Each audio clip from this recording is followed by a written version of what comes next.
ng bayan, maasahan anumang panahon.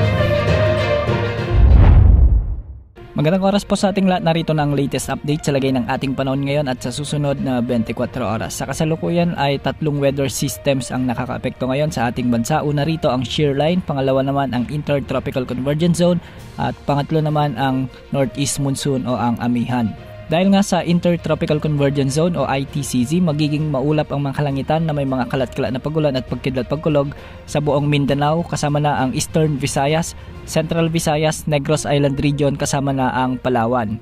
Ang mga lugar na ito ay minsang makakaranas din ng mga katamtaman at malalakas na pagulan, kaya posible mga flash floods o biglang pagbaha o pagguho ng lupa. Samantala magiging maulap din ang mga kalangitan na may mga kalat-kalat ding pagulan at pagkidlat-pagkulog sa bahagi ng Quezon Province, Laguna, Rizal at Bicol Region. Dulot naman ito ng umiiral na shear line. Posible rin ang mga biglang pagbaha o pagguho ng lupa, lalo na kung may mga katamtaman at minsan ay malalakas ding pag-ulan. Samantala, magiging maulap naman ang mga kalangitan na may mga pag-ulan ang inaasahan sa bahagi ng Cagayan Valley, Cordillera Administrative Region at Aurora.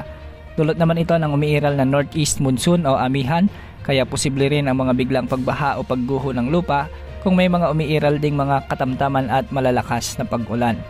Samantala, amihan pa rin ang nakakaapekto sa bahagi ng Metro Manila, ang buong Ilocos Region at ang nalalabing bahagi ng Central Luzon, kaya magiging bagyang maulap hanggang sa maulap ang mga kalangitan na may mga kalat-kalat ding mahihinang pag-ulan.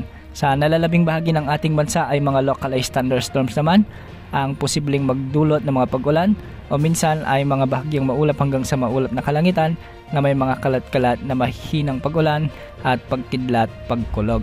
Sa kasalukuyan ay walang binabantayang sama ng panahon sa loob ng Pag-asa Monitoring Domain base sa latest Tropical Cyclone Threat Potential Forecast ng Pag-asa. Ngunit inaasahan na sa unang linggo ng Disyembre ay may posibleng mabuo na tropical cyclone-like vortices o yung mga LPA malapit sa eastern sections ng Southern Luzon, Visayas o Mindanao area at sa southwestern portion ng Pag-asa Monitoring Domain, lalo na sa kanluran ng Palawan. Sa kasalukuyan ay mababa pa rin ang tsansa ng mga ito na mabuo bilang mga bagyo.